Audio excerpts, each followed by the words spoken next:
right, so you may have found me many different ways. You might have found me from an email list.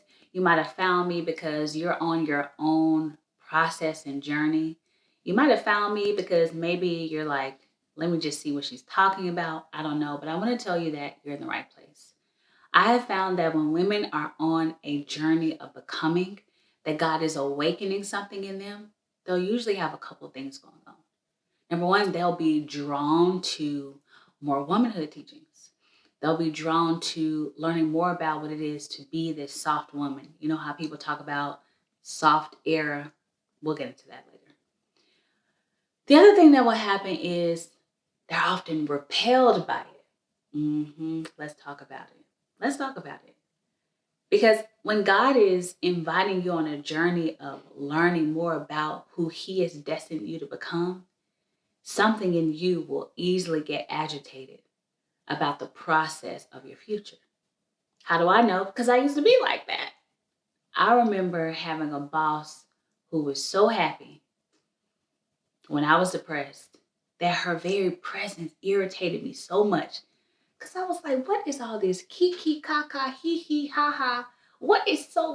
Nobody can be that happy. And the reason why I say that is because I wasn't. So wherever you are on this journey, I want to tell you right now that God has great plans for you.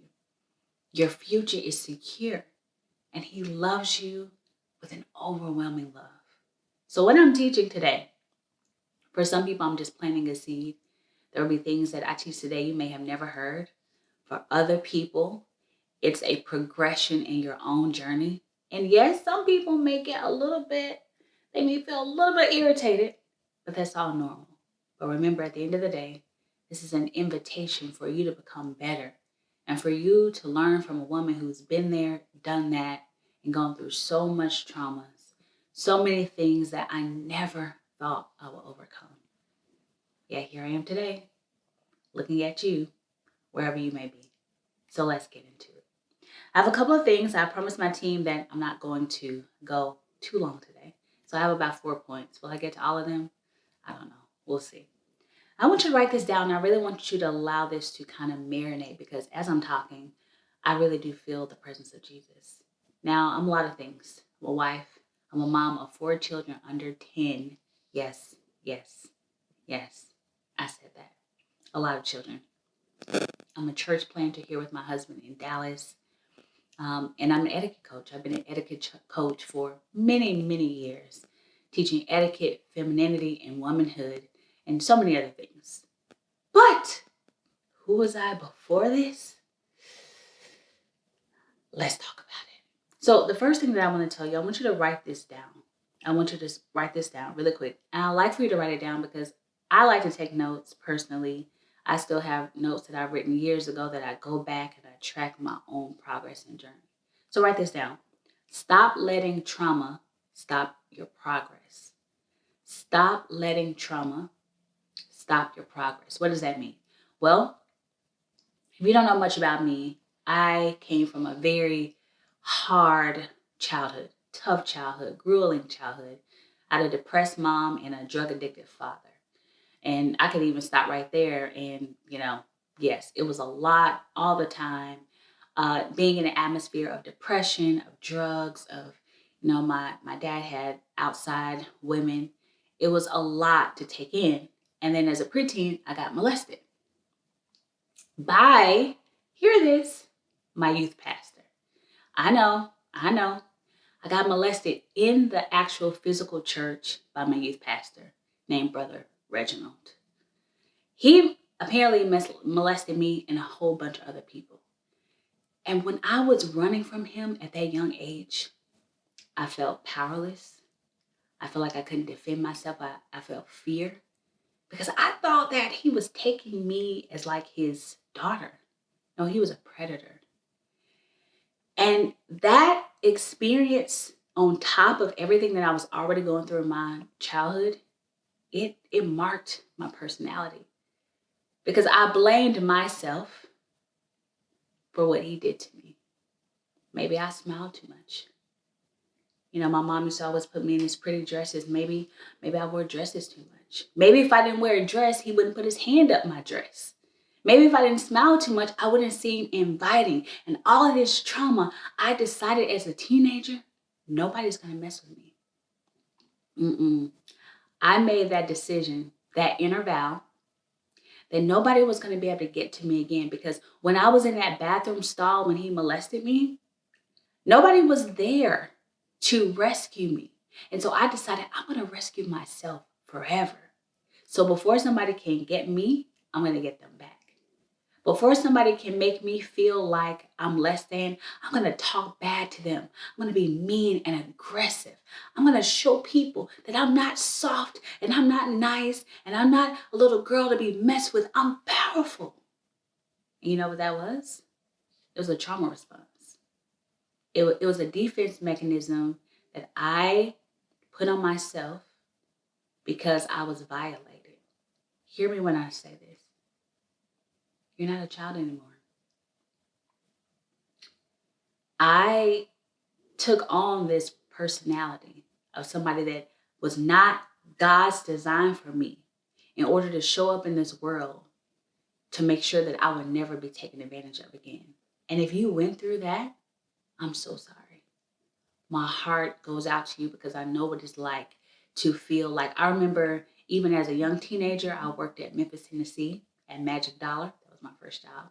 And I remember men would come in there and it's like I had this X on my head and they would just be so sleazy and slimy. I remember one time I went home when I worked at that job. I was 16 and I literally got in the shower and I like scrubbed my skin. I mean, I scrubbed it until it turned red because I was like, I feel so nasty. And you want to know why? I didn't realize it then, but due to my father not being there, because fathers are firm, fathers shape destinies. Fathers are the ones who give you language for your destiny. I had no identity. And the men could see that. See, there's some real predators out here. There's some predators who know who to mess with. They know who they can sense the insecurity. They can see the low self-esteem. And so they were predators. But I had to find my identity from Jesus Christ. I had to go to the Father and allow him to heal me from those violations that were never his intention for me.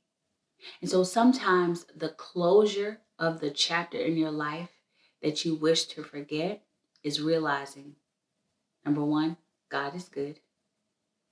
And number two, your future is even better than your current.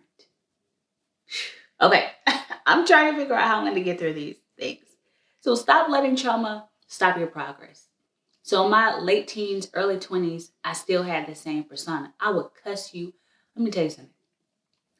I would cuss you out so bad that it sounded like a beautiful research paper. I mean, I would use the most intelligent words and just, it was terrible. I would fight. I would go to the club just to fight and I would pick the fights. You know how people say, I don't pick the fights, but you come get me, I'm gonna fight back. No, I picked the fights.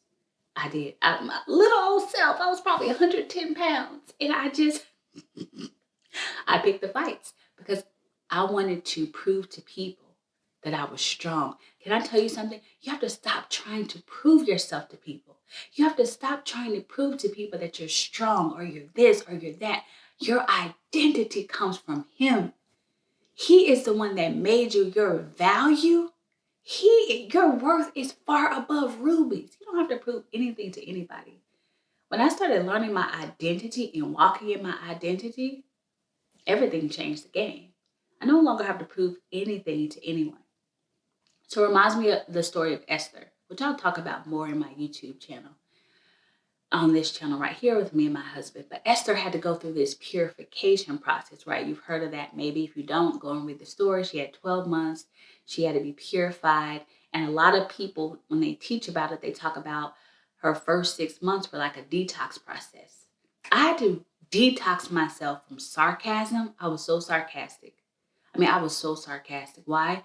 The word sarcasm literally translates to ripping into itty bitty pieces. And so I wanted to be sarcastic with you just in case you wanted to try me, you wouldn't by the time I got finished. That is not of God. Sarcasm, being a woman that is sarcastic and you want to rip people to shreds, that is not of God. And I had to detox myself from my ways. I was raised in a home with a mom who never hugged anybody. And my love language is affection. I love hugs. And so I learned to cope with the fact that my mom didn't hug me. My mom died when I was 25 also, if you don't know that. My mom died many years ago when I was 25. I think it's been either 11 or 12 years now. And she never hugged. And so I had to cope with that. Growing up, I just told myself, well, I don't do all of that. No, I learned how to be that way to survive living in a home with a mom who didn't hug. But again, we're not children anymore. God's original design is for us to walk in love, to be women of love, to be women of great character, to be women of great wisdom. So you have to stop blaming who you were then on who you are now. Okay, number 2. So before I get to number 2, I'm going to talk about just my process, and some of you may be in this process. So in my process, I had to learn how to, basically I rebelled in every way possible, in the way I dressed, in the way everything I rebelled. And in my transformation, even being saved, I had to learn how to dress in a way where I realized I'm royalty. I had to dress in a way that I realized not only am I that Jesus is my father, but that I'm royalty, that I'm a joint heir with Christ, that I'm part of a royal priesthood, that I really wanted to start dressing like that girl. I mean, because you are. Here's the truth, like you really are that girl. That girl means you understand who you are and whose you are. It's not arrogance, it's confidence. Let me repeat, it's not arrogance, it's confidence. There's nothing arrogant about you knowing that's my daddy. I can have what I want. I have rights and privileges as a daughter of the king. And now I need to act like it. I need to hold my head up. I used to have such poor self-esteem. Now I hold my head up. I know who I am. When I walk in a room, I sit up straight. I don't think bad thoughts about myself because I don't think anything about myself that Jesus doesn't think about me. So number 2, here's a tip for you. As an etiquette coach for many, many years, don't dress how you feel, dress how you want to feel. Let me repeat that. Don't dress how you feel, dress how you want to feel. Now I have a whole lot of children, and for a long time, I wasn't sleeping, especially when we had 3 in like 3 years. Literally, guys, I remember having a 3-year-old, a 2-year-old, and a newborn. Oh, I had a flashback. Yes, it was tough. But you know what made me feel good? Like actually getting up and putting some clothes on. Not just staying in my PJs all the day. Because there's something psychologically that happens when you actually not just put on clothes. Now, you know there's a difference between putting on clothes and getting dressed. You throw on some clothes, you're like, yeah. But when you get dressed, get your little smell good on. You know, ladies, you're filling your eyebrows, you put your little earrings on, you know, you're making sure you're smelling good. It's something about you that's like, yes, let's start the day. You know what I'm saying? You know the difference. But there was a time a few years ago, because our son is about to be 3, that, you know, with the girls, I gained more weight with him. With him, I gained less, but I held it on. And I'm going to do a totally different video about like my weight loss journey. There was a time after I had him, guys, that I was always in some workout pants. And you really want to know what the truth is? Let's be real. I feel like when I had our son, he was almost 8 pounds, right? So I pushed him out, 8 pounds are gone. And normally with the girls, I just kept dropping weight. With him, it was like I lost 8 pounds and probably a Snicker bar. And that's it. That's it. That's all the weight that was gone. And I'm like, wait a minute. So there was a part of me who didn't want to get dressed because I didn't like wearing bigger clothes. I only had maternity clothes because before I had him, before I got pregnant with him, I was 150. And so I was like, you know what? I don't have any clothes to wear. So I kind of hid my body in these big shirts, these workout pants, because I feel like, man, I've gained so much weight. So if you're there, let me tell you something. You're still that girl. You're still that girl, and you're still that girl. You still have to realize that you're not less than because you gained weight, or maybe you feel like you've lost too much weight, whatever journey you're on. I had to realize, you know what? I'm on a journey. And then I had to say, now, girl, if you really don't like wearing these workout clothes every day, then you need to actually work out with the workout clothes. Okay, there it is. And I'm telling off on myself. I'm not telling on you. I'm telling off on myself. I realized that if I don't, because I remember putting on some jeans, and that's how you know it's bad. When you put on jeans and you're like, these buttons are too tight. You have two options. Just go buy you some bigger jeans, which is what I had to do. Or number two, realize, man, I don't like being this size. I need to lose weight. But in the process, never stop being that girl. I remember I was saying one day, I was like, man, I look so fat. And Holy Spirit checked me like, don't you say that. Say you have fat, but you're not fat. Don't say things about yourself that I haven't said.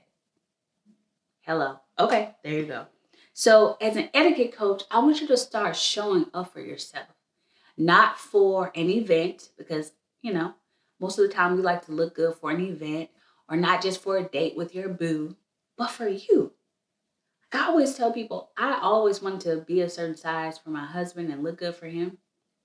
And even when I gained like a massive amount of weight, he never for once made me feel bad. But ultimately, there's something about me that I want to look good for me. I want to look in the mirror and be like, girl, you did that and you're doing it. So do that today. Whether you're at your perfect size or not, whether you feel like you have thousands of dollars or not, there's a way that you can go make Walmart clothes look like Neiman Marcus. Okay? There's a way that you can make, I used to shop at Dots back in the day. But you know what? I used to make those Dots clothes look cute. I would get those ironed up and just make sure I looked presentable. It's not about how much money you have. It's about taking care of your appearance. So I don't care if your whole outfit costs $2. Can we challenge ourselves today that every time we get up, we'll get dressed? All right? Promise me, okay? Number 3, I'm almost out of time. I want you to focus more on your posture and mannerisms. There are a lot of women who come to me and they say, I have a lot of masculine traits. I walk like a man. I was always around men. I was a tomboy and things like that. And I tell them, start paying more attention to your everyday just mannerisms. I have had to pay so much attention to my mannerisms. And guess what? I still do. As an etiquette coach and someone personally who has been teaching etiquette for so many years, almost a decade now, I still look in the mirror and I still work on my posture. I'm very aware right now that I'm sitting up straight. You want to know why? Because I challenged myself to learn how to sit. My mom, there were so many things my mom taught me and so many things that she did not. But ultimately, I made a responsibility that even though she died at 25, I needed to learn how to present myself. So I want you to start focusing on how do you act when you're around certain people. Me personally, this is a story. My husband and I went to visit my dad's side of the family soon after we got married. And they're kind of like, kind of mouthy, right? And when I was around them, when we left, my husband was like, babe, you talk differently around them.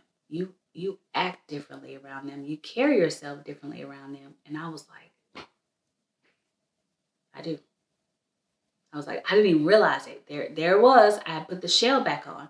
And so I put myself in environments that challenge me to get better. And I don't put myself in environments that brings out a side of me that I don't want to see. Got it?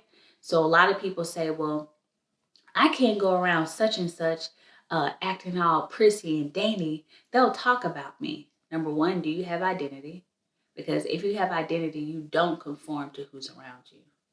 And number 2, why do you put yourself in situations where you make yourself uncomfortable to be your authentic self?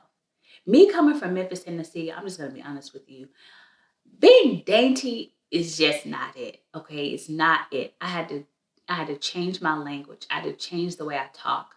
I changed my sarcasm. Memphis is a very sarcastic city. And so I changed how I was because I didn't want to present myself like that. When I really had a revelation that I'm royalty, now hear me. When you have a revelation that you're royalty, you realize that I'm an ambassador of heaven. That means that how I talk depicts who I'm representing. How I act depicts who I'm representing. Everything from my mannerisms to my womanhood should depict who I'm representing. So when I think about royalty, I don't think about somebody who is ready to square up in a minute, ready to fight all the time. I don't think of someone who is comfortable going outside in, PJs and just not looking dressed. Would a royal person ever be seen out with house shoes and PJs on? Absolutely not. So I started holding myself to a higher standard that said, if a royal person can't do that, then I don't want to do that. I want to represent the revelation that I have of myself. So you may be listening and you say, oh, that's not for me. Well, you may not have a revelation that you're royalty yet. But once you get it and you really catch it and you really realize I'm an ambassador of heaven, that means every time I walk out of my house, I'm representing heaven. Oh, it's a new responsibility. You're like, no, I'm about to show up everywhere I go. When I go to Target, I'm about to show up. When I go everywhere I go, I'm an ambassador and I want to represent heaven well. Got it? Number 4, we're almost done. I hope you've enjoyed this. Number 4 is so simple. And it's exactly what Esther did. And it's exactly what I've done in my own life. You have to train for your future. You have to train for your future. If you know that God is calling you to more, I've had many opportunities to do many things, like have a documentary about my life or go to the White House for a special briefing. So many opportunities have come my way, but I had to train for it. You can't wait. Imagine someone saying, I want to go to the Olympics, right? The Olympics are next year, but I'll wait 2 weeks before and train. Nobody would think like that. So I want you to start thinking, who do I see myself as in the future? Like, I know I see myself with all the vibes, super in shape. I have no plans to be wrinkled up.